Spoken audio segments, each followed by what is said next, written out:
시편 150편 1절에서 6절입니다. 봉독합니다. 할렐루야, 그의 성소에서 하나님을 찬양하며 그의 권능의 궁창에서 그를 찬양할지어다.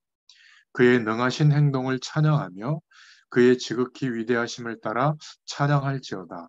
나팔 소리로 찬양하며 비파와 수금으로 찬양할지어다. 소고치며 춤추어 찬양하며 현악과 퉁소로 찬양할지어다. 큰 소리 나는 재금으로 찬양하며 높은 소리 나는 재금으로 찬양할지어다. 호흡이 있는 자마다 여호와를 찬양할지어다. 할렐루야. 아멘. 이 시편 전체의 제목은 찬양의 책, 체험의 책, 이렇게 기도 제목을 붙잡을 수 있습니다. 먼저 올려드린 교재 내용의 그 앞에 부분, 개요 부분을 보면 이 시편은 하나님의 성품과 그의 역사를 찬양하는 내용인데요.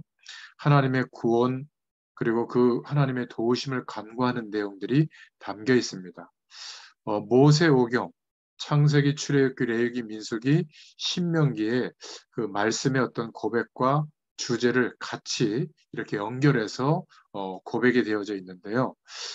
마치 율법서와 역사서를 통해서 주신 하나님의 은혜와 진리, 그리고 사랑과 공의, 구원과 심판, 주권적 섭리에 대한 성도들의 고백, 찬양, 기도의 모음집이라고 볼 수 있습니다.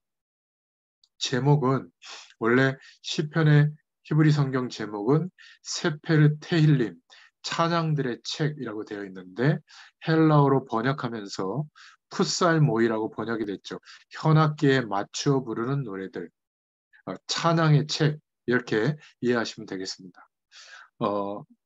영어 성경의 Psalms나 개역 성경의 우리 시편 모두 헬라어 제목 풋살모이에서 유래되었다 이렇게 알려져 있습니다. 이 시편의 저자는 다윗이 주로 150편 시편 중에 73편을 기록을 했고요.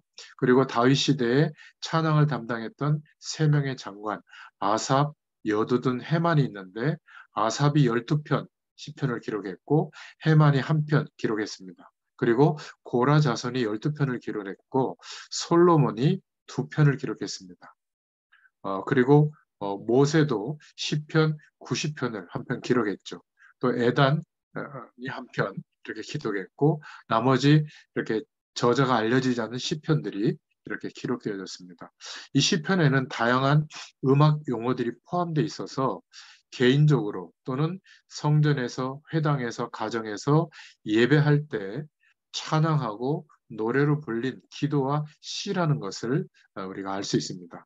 그래서 기록 연대는 시편 90편을 지은 모세의 시편과 또 시편 126편에 이스라엘이 멸망당하고 바벨론의 포로로 끌려간 그 후기에 기록되어진 것까지 연대를 합치면 약 1000년 동안의 기록의 연대가 합쳐져서 시편으로 이렇게 모아진 겁니다.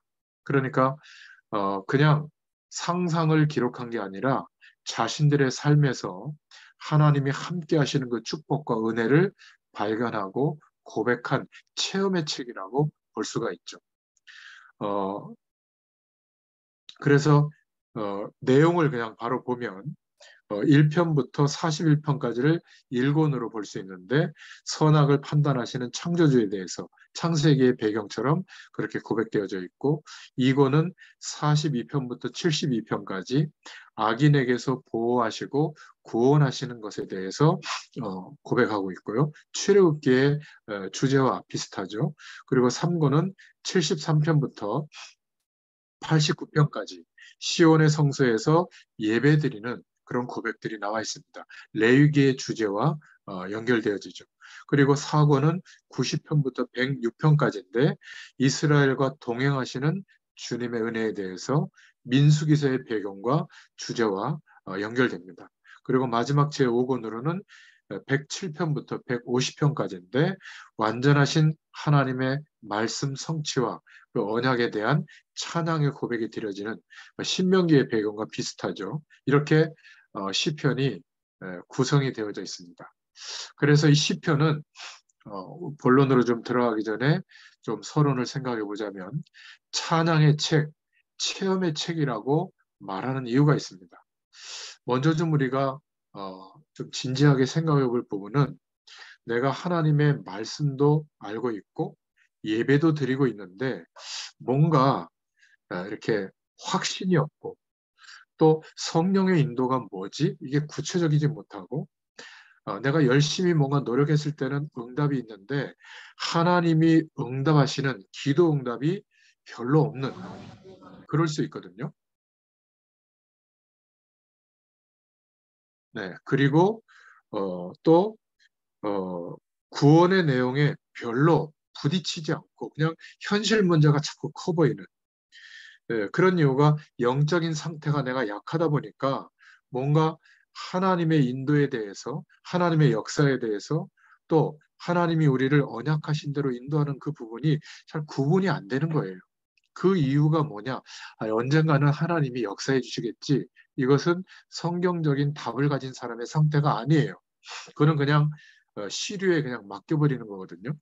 기억하셔야 될 것은 성경은 분명하게 우리에게 말씀하고 있습니다. 그게 뭐냐면 성령 하나님께서 하나님이 우리와 함께 하시는데 거룩한 영으로 구원받은 자에게 함께 하시죠. 그런데 이 성령께서 우리의 생각과 마음과 영혼 안에 거하시는 거점이 생겨야 되거든요.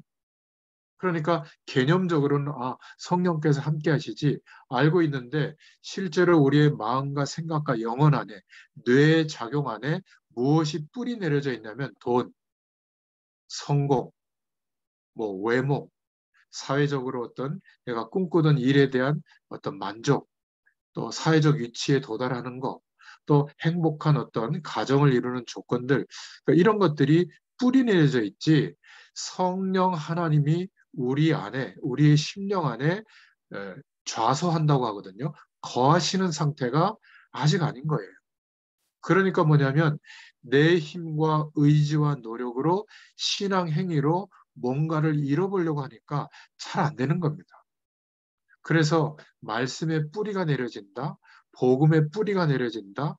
뭐 복음으로 인생의 결론이 왔다. 이런 표현이 드리는 의미하는 것은 뭐냐면 나의 심령 안에 우리의 영혼 안에 성령께서 거하시는 그 상태가 되면 어떻게 그럴 수 있죠?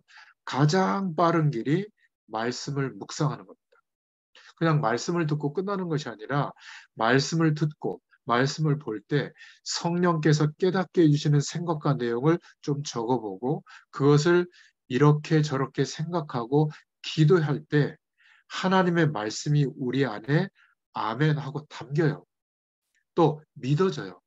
이런 은혜의 시간이 합쳐지면서 지금까지 우리가 하나님 없이 출생해서 인생을 겪고 살아오면서 중요하다고 생각했던 것이 우리 안에 뿌리 내려져 있는데 그것이 조금 시시해질 만큼 하나님이 정말 영으로 함께 하시는 게 맞구나. 이게 보여지고 확인되는 시점이 옵니다.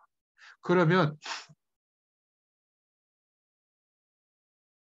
내가 특별한 신앙 행위를 막 열심히 해야만 하나님의 은혜가 유지되는 게 아니라 나라고 하는 인생과 그 안에 하나님께서 영으로 성령으로 함께 하시는 것이 사실이기 때문에 이때부터 하나님이 성령으로 역사하시는 것을 내가 보게 돼요. 내가 뭘 많이 했기 때문에 성령의 역사를 보는 게 아니라 하나님께서 내게 역사하시는 것이 보여집니다. 그리고 어떤 중요한 상황과 조건 앞에서 나를 복음 속에 부르시고 인도하시는 하나님의 언약의 방향이 믿어지거든요. 약속하신 것을 내가 믿고 있기 때문에 그 방향으로 자연스럽게 인도받을 수 있는 해석이 되고 판단이 되고 결정이 돼요. 그리고 우리는 여전히 연약한데 이제 하나님의 능력, 하늘 보좌의 축복이 우리의 모든 삶 가운데 나타나기 시작해요. 여러분, 이 축복이 와야만 전도와 선교를 할 수 있는 겁니다.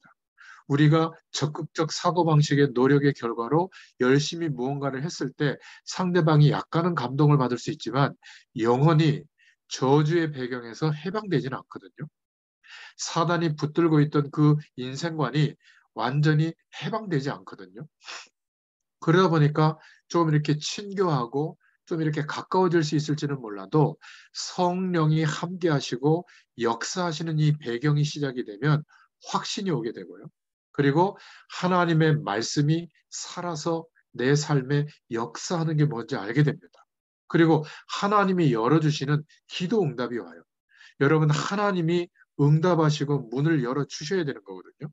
그리고 별로 부딪혀 오지 않았던 예수 그리스도로만 구원받을 수 있는 이 어마어마한 구원의 내용에 매일매일의 삶이 부딪히게 됩니다. 막 깨달아지게 되고 감사가 고백되어지죠. 영적으로 약한 상태가 아니라 하늘 보좌의 축복으로 함께 하시는 그 힘과 능력이 있기 때문에 잘 살기 위해서 문제를 해결하기 위해서가 아니라 하나님께 영광이 되는 중심으로 인도받을 수 있는 그런 인도를 받게 됩니다. 그리고 그렇게 생각과 마음이 정리가 되어지죠. 그런데 서론으로 세 가지를 좀 생각해 볼 것은 지금 우리가 하루를 살아가면서 우리 안에 무언가 메시지가 전달이 되는데 주로 소리에 의해서 전달이 되죠. 은혜 받는 것도 소리에 의해서 전달이 되잖아요. 조금 지적 수준이 있는 사람들은 기록되어진 책이나 문자나 이런 내용물들을 통해서 정보를 습득을 많이 하지만 대부분의 사람들은 말, 소리, 이런 배경을 통해서 우리 안에 들어오는 메시지가 담기는 겁니다. 문제는 성령께서 우리의 영혼 안에 거하시는 거점이 없는데 이런 것들은 자리 잡고 있는 거예요. 그래서 그것이 없으면 안 된다고 생각할 정도로 깊이 뿌리 내려져 있는 겁니다. 그런 소리들이 우리 안에 들어올 때 그 소리의 약 70%가량이 음악이 배경이 됩니다. 이 음악이라고 하는 배경이 전쟁할 때도 합쳐지고 테러할 때도 합쳐지고 뭐 이렇게 경제 활동할 때도 합쳐지고 많은 부분에 뭐 영화를 볼 때도 그 베이스에 음악이 있고요. 또 뭐 패션쇼를 할 때도 음악이 있고 뭔가 우리의 삶을 아주 유지해주고 바탕을 이루는 근본의 소리들의 70%가량의 뿌리가 하나님 없는 음악이 베이스로 깔리고 있는 겁니다. 이 사단이라고 하는 존재가 하나님 앞에 빗된 존재로서 찬양을 담당했던 이런 존재이기 때문에 찬양으로 하나님께 고백할 가장 좋은 수단이 음악이거든요. 그 음악을 활용해서 하나님 없어도 이 세상은 살만하다. 이런 가능성에 뿌리 내려져서 그런 인생관과 세계관을 갖게 되도록 속이고 있거든요. 음악을 듣지 마라. 그 내용이 아닙니다. 이제 문제는 영적으로 이런 뿌리가 내려지면서 다른 사상과 기준들이 우리 안에 자리 잡게 된 겁니다. 그렇게 우리가 자라온 거거든요. 이 미치는 영향이 어마어마합니다. 그래서 이 시편이 뭐냐면 다윗이 73편을 기록할 정도로 하나님의 영광을 매일매일 체험하면서 그것을 시편, 노래로, 찬양으로 만들어서 고백했는데 이것이 구약 시대부터 신약 시대를 넘어서 클래식의 음악의 기원이 될 정도로 수천 년 동안 복음의 문화, 하나님의 말씀과 하나님의 영광을 생각할 수 있는 대중적인 작품이 만들어져서 영향을 줬다는 겁니다. 근데 문제는 지금 우리가 교회 안에서 찬양하는 그러한 찬양들은 교회 안에만 국한되어져 있고 전 세계의 대중들, 많은 사람들이 보편적으로 베이스가 깔려서 소리의 70%를 차지해서 들어오는 음악은 전부 하나님을 생각할 수 있는 말씀이 뭔가 묵상되어질 수 있는 그런 찬양이 아닌 거예요. 컨템포러리 뮤직이라고 CCM이라고 하는 찬양들도 보면 거의 뭐 C 메이저 세븐 막 이렇게 꾸밈음들이 붙여져 가지고 굉장히 아름다운 것 같지만 깊이 하나님을 바라볼 수 있는 거기에는 좀 방해가 되는 요소들이 많더라고요.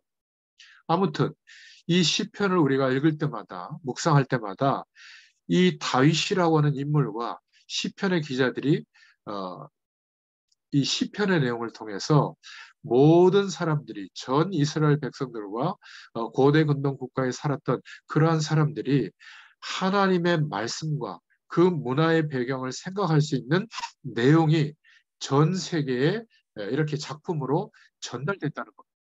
그래서 우리가 기억하셔야 돼요. 구약시대부터 신약시대 올 때까지 음악에 영향을 준 사람이 바로 다윗이었던 겁니다. 시편 150편 가운데 73편을 기록했죠. 하나님의 말씀을 기초로 한 대중적인 문화작품, 음악이 나올 수 없게 돼버린 지금 이 시대입니다. 그래서 하나님이 시편을 우리가 묵상하고 앞으로 볼 때마다 복음을 먼저 바른 복음 1세대들이 중요한 문화를 회복할 수 있는 기회구나. 그래서 하나님이 저에게 목회자지만 이 세상의 문화권을 회복할 수 있는 기도 제목을 제게 주셨거든요.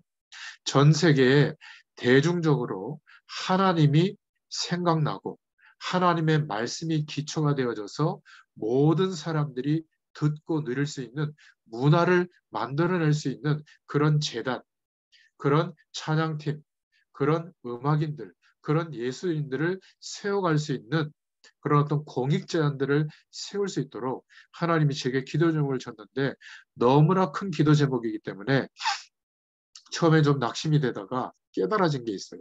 하나님이 언약하신 일을 구약의 말씀들을 보니까 이스라엘 백성들에게 하나님이 성취시키는 것을 보게 된 겁니다. 저도 그래서 믿기로 했어요. 그리고 매일매일 저의 인생과 삶을 통해서 목회자로서 할 수 있는 일을 하자. 말씀 심부름을 현장에서 하자. 그 속에서 하나님의 역사를 이룰 것을 믿고 있는 겁니다. 여러분도 이 세상을 쳐다볼 때 어떻게 하면 잘 먹고 잘 살을까? 이것으로 끝나는 시각이 아니라 이 세상을 장악해 들어오고 있는 사단의 방법과 속임수와 괴계가 뭐냐? 저는 문화로 본 겁니다. 그것도 하나님 없는 문화의 배경과 내용이 이런 음악과 대중문화를 통해서 사람들의 마음과 생각을 완전히 장악해 들어가죠. 아무리 성공하고 여러분 뭐 30대 초반 정도 돼가지고 한 해에 100억대의 수입이 오면 얼마나 대단한 겁니까? 그죠? 뭐 이름을 거론해서 미안하지만 유아인 같은 그런 영화 배우인가요? 얼마나 성공했어요. 광고도 뭐 어마어마하게 찍고 영화나 이런 것들을 할 때마다 막 초대박이 일어나고 뭐 여러 가지 패션 모델로도 많이 나오고 또 의식 있는 소리도 많이 한다고 해서 의식 있는 연예인이라고 막 취급도 받았는데 결국은 하나님과 함께하는 성령이 우리 영혼에 거하시는 그 응답을 누리지 못하면 공허해지거든요. 사단이 대중의 문화와 그리고 하나님 없는 인생관을 가지고 그 마음과 생각을 자리 잡기 때문에 완전히 장악하기 때문에 완전히 영적인 어려움이 옵니다. 그러니까 채워지지 않는 그 공허함을 시간이 없으니까 아마 약물로 충족했던 것 같아요. 프로포폴 주사를 맞으면서. 그게 드러나면서 막 뉴스를 장식하고 있잖아요. 아마 그 광고주들한테 다 변상해야 될 겁니다. 아마 개인적으로는 큰 어려움이 오지 않았나 그렇게 봅니다. 왜 그럴까요? 하나님과 함께하는 축복을 모르면 아무리 성공된 위치에 도달해도 그런 영적인 문제가 덮치는 것을 이길 수가 없는 겁니다. 우리에게는 그런 기능이 없어요. 그래서 성령으로 역사하시는 이 은혜 속에 있을 때 오히려 그러한 문화와 인생관과 세상의 배경을 바꿀 수가 있는 겁니다. 그래서 우리가 시편을 우리가 볼 때 150편까지 다 볼 수는 없지만 적어도 태아, 영아, 유치부, 초등부까지는 복음이 자리 잡은 뿌리 내려진 부모의 배경 속에서 하나님의 말씀이 담겨지도록 도움을 받을 수가 있습니다. 그런데 중학교, 고등학교, 대학교 청년이 되면 뭔가 자의식이 생기기 때문에 부모의 배경을 떠나기 때문에 교회와 더불어 말씀이 깨달아져야 되는데 단 한 번도 하나님의 말씀이 묵상되어지면서 하나님께서 우리 안에 거하시는 거점이 생길 때까지 뿌리 내려질 때까지 이렇게 저렇게 말씀을 곱씹어서 전달해주는 사람이 없었다면 도와주는 사람이 없었다면 그것은 먼저 복음을 받은 우리의 책임이죠.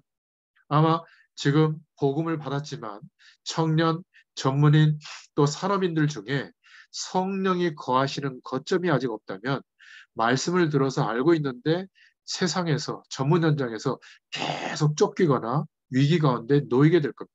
그게 사람의 문제라고 생각할 수도 있고 어떤 조직의 문제라고 생각할 수도 있고 나의 어떤 스펙의 문제라고도 생각할 수 있고 환경적인 문제라도 생각할 수 있지만 영적으로 보면 성령께서 우리 안에 거하시는 그 상태가 확인되지 않은 거예요. 조금 더 적극적으로 말하면 복음의 뿌리가 내려지지 않은 겁니다. 그래서 성경적인 전도 운동의 핵심이 시간과 장소를 정해놓고 이 복음이 뿌리 내려질 때까지 복음을 계속 설명하고 깨닫고 같이 기도하는 그런 시간이 있어야 되는 겁니다. 그 말씀 운동과 깨달아지게 하시는 성령의 역사를 통해서 깊이 묵상되어지는 기도가 되어질 때 그때부터 우리 안에 어떤 기준보다 하나님의 말씀이 암송되어질 만큼 당깁니다. 그러면 아까도 얘기했지만 특별한 신앙 행위를 하지 않았는데 성령의 역사하심이 보여요. 성령의 인도하심을 알게 돼요. 그리고 기도하면 하나님의 능력이 나타나게 돼요. 그래서 하나님께 영광을 돌릴 수 있도록 하나님의 영광을 경험하니까 하나님의 영광을 본 자들이 이제 우리의 모든 삶을 통하여 하나님의 영광을 나타낼 수 있는 기록을 하게 되고 영상을 찍게 되고 또 여러 가지 우리가 문화권 속에서 그 문화권을 바꿀 수 있는 산업 구조를 만들고 우리의 모든 삶이 하나님이 볼 때 문화를 바꾸는 작품이 될 줄로 믿습니다. 똑같이 목회하는 목회자가 아니라 이런 현장과 하나님의 부르심 앞에서 어떤 목회자로서 하나님의 인도를 받아야 될지 그 길이 보인 것처럼 여러분에게도 동일한 은혜가 있게 될 줄로 믿습니다. 그래서 여러분이 가장 중요한 하루의 시간 중에 좀 시간을 구별해서 말씀을 이렇게 저렇게 생각하고 묵상하면서 하나님이 내게 깨닫게 하시는 음성이 뭔가 이거를 붙잡고 또 기도해보고 기록해보고 그런 시간이 있기를 축원드립니다. 저도 그런 것들을 아침마다 묵상해서 좀 정리하고 또 요즘에는 코로나 때문에 시작한 이 유튜브와 또 줌을 통해 가지고 매주 5편, 6편씩 제가 깨닫고 응답받은 내용을 현장에서 강단에서 설교하는 영상들은 많지만 현장에서 함께 이 복음의 말씀을 설명하고 나눈 말씀 운동의 영상은 거의 없더라고요. 그것이 한 5편, 6편씩 계속 되다 보니까 벌써 한 600편 가까이 남겨진 겁니다. 시편 150편이 저는 많다고 생각했는데 저도 벌써 600편의 시편과 같은 고백이 작품으로 남겨진 거예요.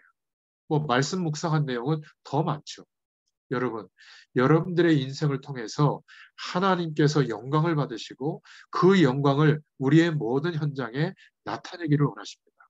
자, 그래서 일부러 줌에서 촬영한 이 내용을 녹화 기능이 있어서 영상 파일로도 올리고 음성 파일로도 유튜브에 올려가지고 이제 여러분들이 마음껏 전에는 전도지를 줬다면 이제는 복음을 지속적으로 설명하는 교회 생활은 이렇게 하고 교회 와서 우리 교회의 비전은 이거고 이것을 따라가려면 이런 프로그램이 있고 그러기 위해서 이런 말씀을 붙잡고 이런 방향이 아니라 계속 복음의 말씀이 우리 안에 담겨지도록 같은 방향으로 성경과 주제는 달라지지만 그 방향으로 말씀을 설명하고 있는 이런 메시지들은 아마 전달해 보면 하나님의 사람들은 들으면서 변화가 일어날 겁니다. 여러분들 많이 활용해 보세요.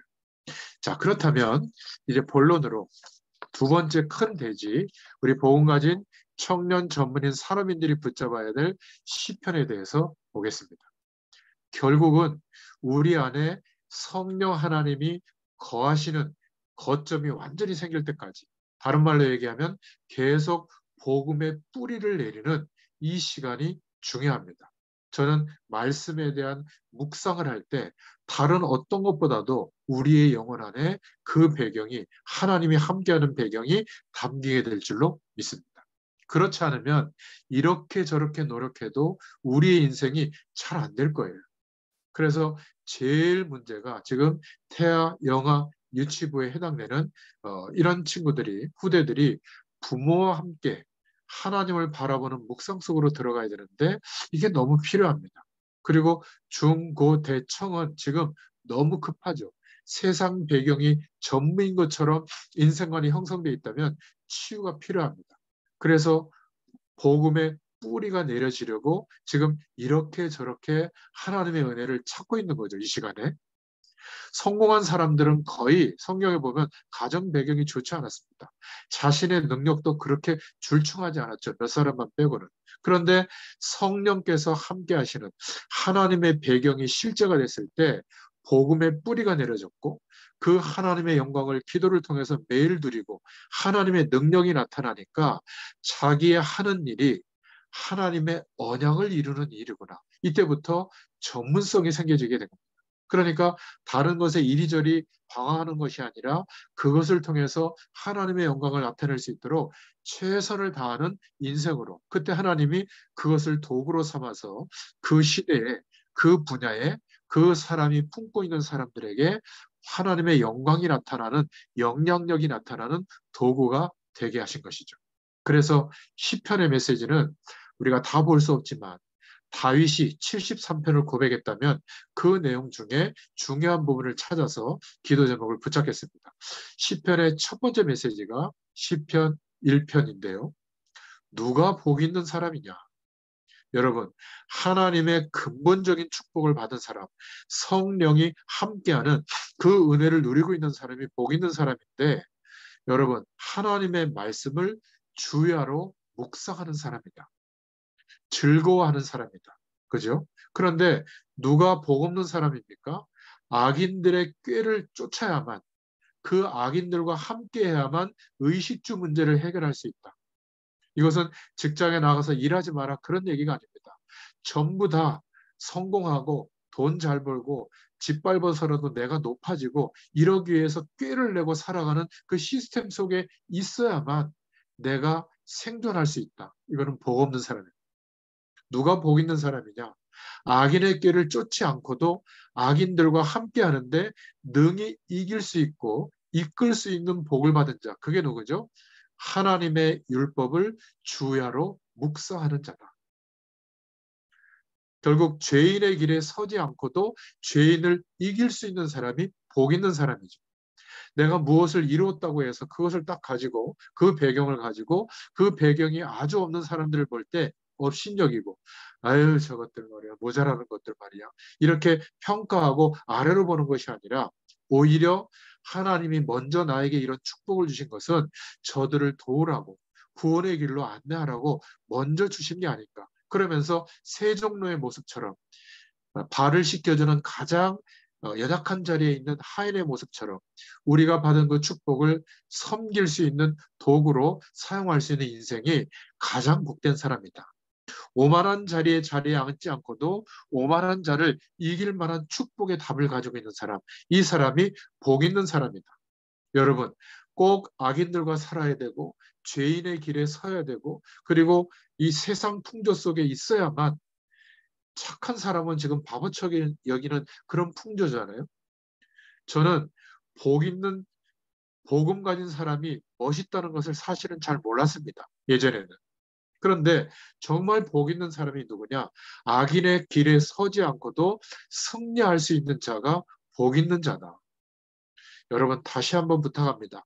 어떤 현장 가운데서 여러분들이 있든지 하나님의 말씀을 묵상할 때 우리 안에 함께 하시는 성령이 거하시는 그 응답이 정말 오게 됩니다. 이때부터는 바뀌거든요. 하나님의 말씀으로 승리할 수 있는 자가 복 있는 사람이다. 그러면 어떤 결과가 오죠? 시냇가의 나무처럼 저절로 때를 따라 하나님이 주시는 과실을 맺게 됩니다. 잎사귀가 시들지 않고 행사가 형통하게 되죠. 아니, 목사님, 하나님 안 믿는 사람들도 다 성공하는데요. 그런데 시편에 뭐라고 말하고 있죠?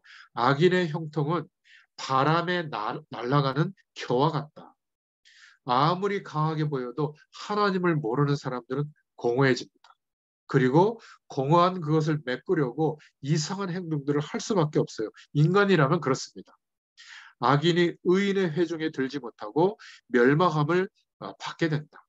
그리고 의인의 길을 여호와께서는 인정하신다. 이렇게 말씀하고 있죠. 첫 번째 시편에 우리가 보는 메시지. 누가 복 있는 사람이냐? 하나님의 말씀을 즐거워하는 자, 주야로 묵상하는 자다. 꼭 기억하시길 바랍니다. 우리 보험 가진 청년 전문인 산업인들은 바쁘다, 할 일이 많다, 이것저것 신경 써야 될 것이 많다. 바쁠수록 중요한 것을 놓치면 안 됩니다. 꼭 이 묵상의 시간을 가지시길 바랍니다. 두 번째 메시지는 시편 23편 1절부터 6절인데요.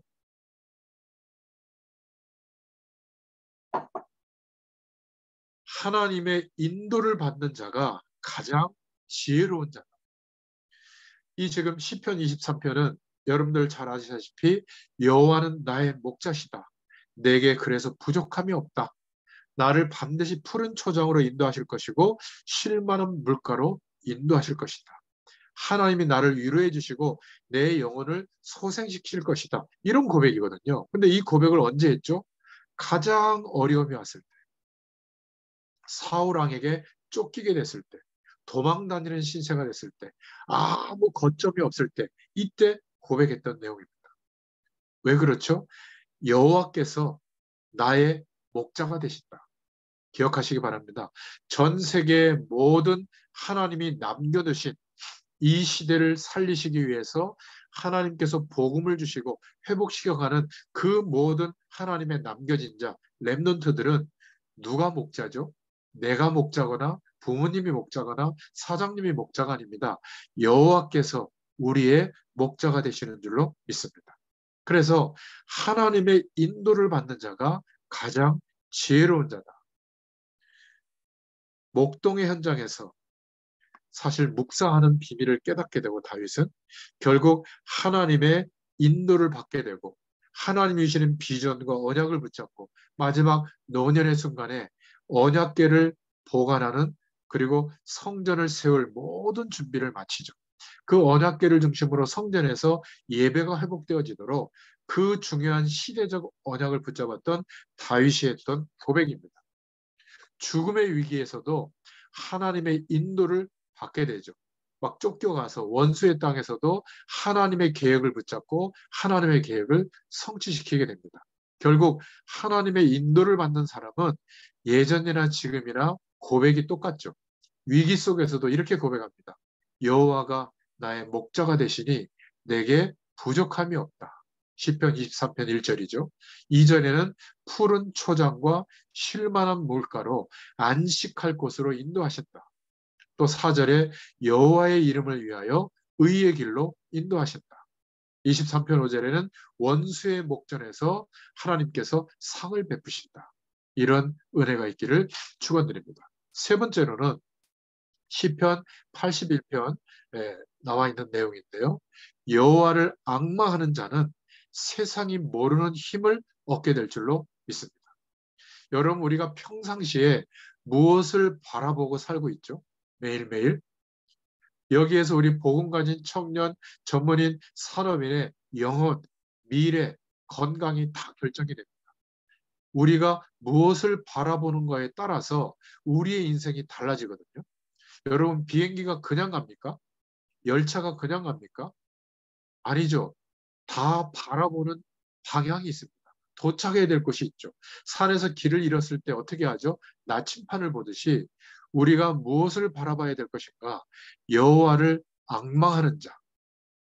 저는 하루에 최소한 2번 정도 이상은 빈 시간에 주님을 조금밖에 안 바라보는데도 얼마나 하나님이 응답을 많이 주시는지 몰라요.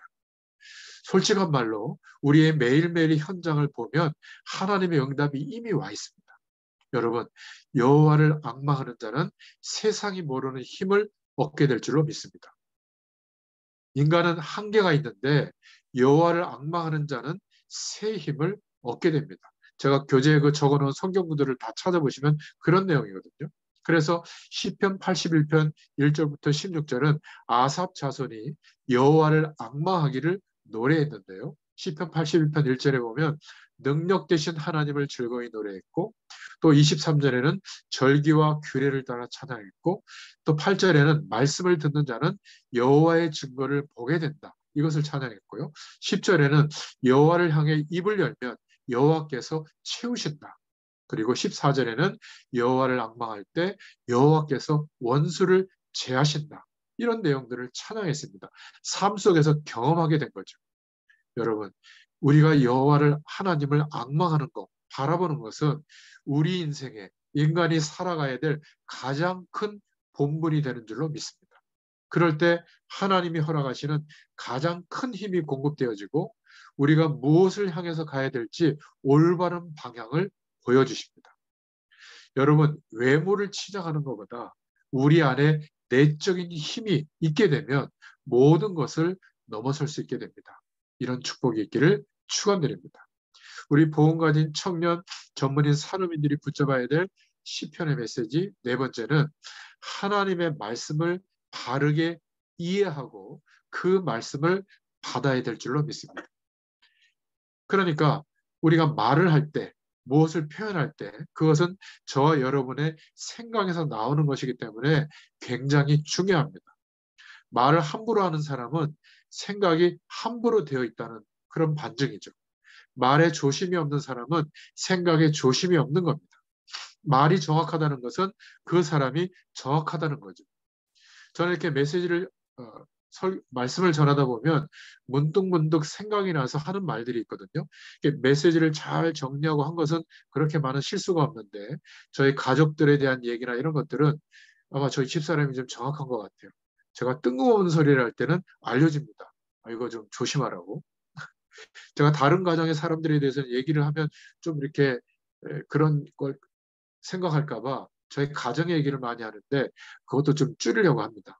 아무튼 우리가 생각 속에서 정돈된 것이 나오는 게 말이고 그 말들이 합쳐져서 우리의 인생이 되기 때문에 무엇을 바라보고 생각하고 있느냐 그리고 하나님의 말씀을 어떻게 이해하고 있는가 우리가 성경 각권을 지금 쭉 정돈하고 있는데 전체 핵심 메시지가 뭐죠? 언약 백성은 망하지 않는다는 거예요. 하나님의 영광이 드러나도록 반드시 하나님이 인도하시고 역사한다는 거죠. 이 축복을 경험한 사람들이 지금 시편으로 고백을 한 내용, 체험을 한 내용을 찬양으로 지금 불려졌던 내용입니다. 그러니까 우리의 옛날 창가도 보면 말을 하는데 노래가 되듯이 판소리나 그런 창이 되듯이 이 히브리 언어도 사성부가 있어가지고 그냥 시편에 운율 있는 곡들을 그냥 읽거나 암송을 하면 그게 바로 찬양이 됐습니다. 곡조 있는 시요, 기도가 됐던 거죠. 그래서 우리가 말씀을 바르게 이해하고 하나님께 영광 돌려드릴 때 어마어마한 치유와 능력이 나타나게 될 줄로 믿습니다. 성경 전체의 메시지를 주제로 설교하기도 하고 또 그 말씀들을 주석한 내용을 설교를 하기도 하고 또 한 장 한 장 강해하는 설교를 하기도 하고 질문하고 답하는 문답식으로 설교도 하죠.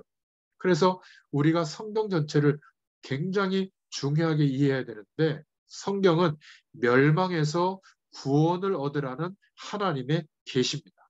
베드로전서 1장 9절, 요한복음 3장 16절에 나와 있죠. 그리고 성경 전체는 저주의 배경, 죄의 배경, 지옥 배경, 사단의 배경, 이 흑암 세력의 배경에서 해방받으라는 하나님의 긴급한 계시입니다. 로마서 8장 2절을 근거로 말씀하고 있죠. 그런 배경과 원리를 이해하고 하나님이 말씀하시려고 하는 중요한 의도가 중요한 겁니다. 지금 내가 문제가 있는데 이 문제를 해결받으려고 하는 의도보다 하나님께서 우리에게 말씀하시는 의도가 중요하죠. 그래서 그런 관점으로 시편 103편에 다윗의 말씀을 보면 1절부터 2절에는 영원히 여호와를 송축하고 또 3절부터 5절에 보면 죄악과 파멸에서 구원하시고 또 6절부터 7절에 보면 하나님의 의로운 행위를 아는 것에 대해서 고백하고 있고 또 8절부터 20절에는 하나님의 은혜와 자비에 대해서 찬양하고 있고요. 또 20절에서 22절에는 하늘의 천사들이 여호와를 찬양하는 그 부분에 대해서 또 고백하고 있습니다. 성경의 가장 시편의 긴 시편이 시편 119편이거든요. 여기에도 보면 하나님의 말씀을 올바로 이해해야 되는데 1절에 보면 여호와의 법이다. 또 2절에는 여호와의 증거에 대해서 또 5절에는 주의 율례에 대해서 17절에는 여호와의 관대하심 그리고 27절에는 주의 기사에 대해서, 37절에는 영육을 소성하는 것에 대해서, 또 89절에는 영원하신 믿음에 대해서, 또 96절에는 완전하신 말씀에 대해, 또 89절부터 99절에 최고의 지혜에 대해서, 또 101절에는 길에 대해서 말씀하고 있습니다. 그래서 가장 중요한 시편의 119편에 저는 11절을 좀 언약으로 붙잡았는데, 여호와의 말씀을 머리에 이해하는 게 아니라 우리의 마음에 담으라고 고백하고 있습니다. 그게 믿음이죠. 우리는 하나님의 말씀을 평가할 지혜가 없기 때문에 말씀이 우리의 심령 안에 담겨지기를 기도하시길 바랍니다. 그러면 말씀을 통해서 말씀이 가리키는 가장 큰 방향, 성령께서 함께 하시는 그러한 중요한 응답이 실제가 될 줄로 믿습니다. 자, 마지막으로 우리 보험가진 청년 전문인들이 정말 여호와를 알고 하나님의 구원의 축복을 누리면 하나님의 영광을 경험하게 됩니다. 이게 놀라운 축복이 실제가 되거든요. 그러면 참된 기쁨이 있습니다. 그러면 이렇게 고백하게 되죠. 고백은 참 비슷한 것 같아요. 우리가 은혜 받을 때 하는 고백과 같죠. 시편 23편 1절 4절에 보면 내가 사망의 음침한 골짜기로 다닐지라도 해를 두려워하지 않을 것은 주께서 나와 함께 하심이라. 주의 지팡이와 막대기가 나를 안위하시나이다. 시편 14편 7절에도 이스라엘의 구원이 시온에서 나오기를 원하도다. 여호와께서 그 백성의 포로된 것을 돌이키실 때에 야곱이 즐거워하고 이스라엘이 기뻐하리로다. 시편 18편 1절에는 나의 힘이 되신 여호와여 내가 주를 사랑하나이다. 또 시편 100편 4절에는 감사함으로 그 문에 들어가며 찬송함으로 그 궁정에 들어가서 그에게 감사하며 그 이름을 송축할지어다. 이렇게 고백하고 있습니다. 하나님의 영광을 체험하면, 이 구원의 축복을 체험하면 시간이 갈수록 진정한 감사가 우리에게 회복될 줄로 믿습니다. 그래서 그리스도로 말미암아 십자가에서 죽으시고 부활하심으로 이 모든 저주의 배경에서 우리를 해방해 주시고 이제는 하나님과 함께 하시는 그 축복을 누리게 된 것, 이것을 하나님 앞에 고백하게 되겠죠. 그래서 시편 5편 11절에도 주의 이름을 사랑하는 자는 영영이 기뻐한다. 또 시편 23편 6절에 여호와의 집에 영원히 거하리로다.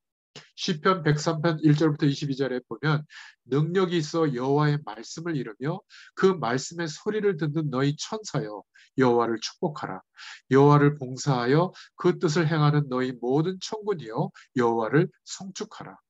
여호와의 지으심을 받고 그 다스리시는 모든 곳에 있는 너희여 여호와를 송축하라.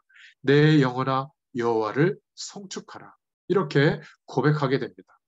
그래서 하나님의 영광을 본 사람, 그 영광을 경험한 사람은 시편 마지막에 150편처럼 고백하게 되죠.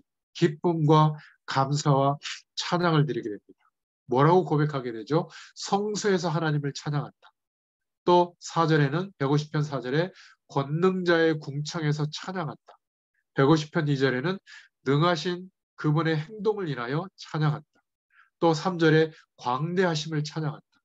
모든 악기와 소리를 동원하여 하나님을 찬양한다. 5절에 그리고 마지막에 호흡이 있는 자들아 여호와를 찬양하라. 이런 믿음의 고백이 있게 될 줄로 믿습니다.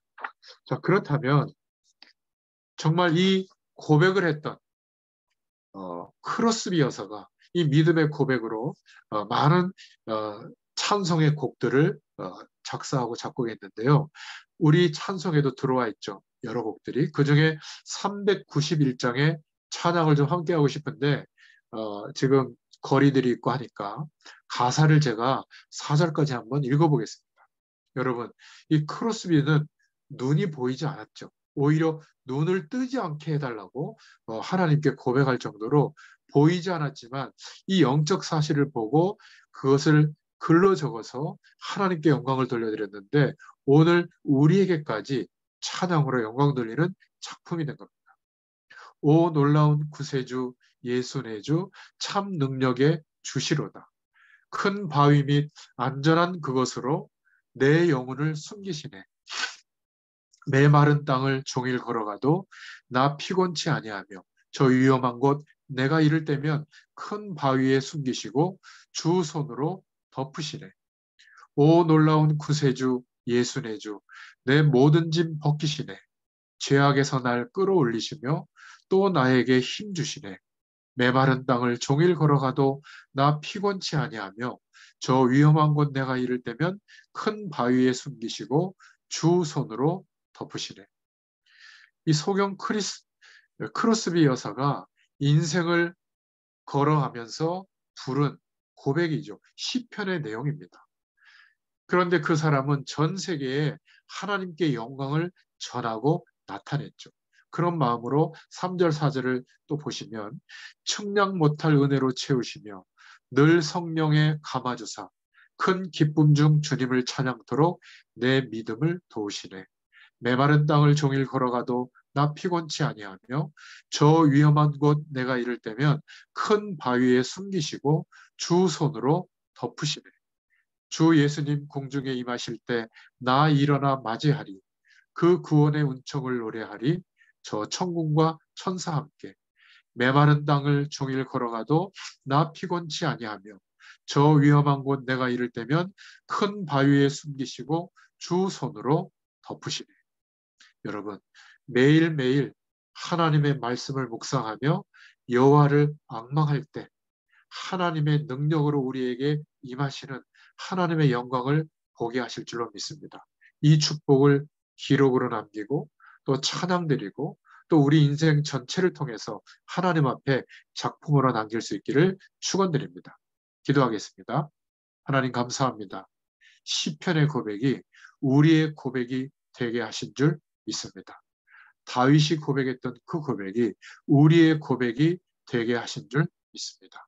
매일매일 하나님의 영광을 체험할 수 있도록 우리 안에 함께 하시는 성령이 거하시는 그 거점이 분명해지게 하시고 이제 날마다 하나님과 동행하는 축복의 인생이 되도록 우리의 매일매일이 시편의 고백이 되도록 시편의 말씀을 묵상할 때마다 그러한 기회가 찾아지고 누려지도록 역사하여 주시옵소서.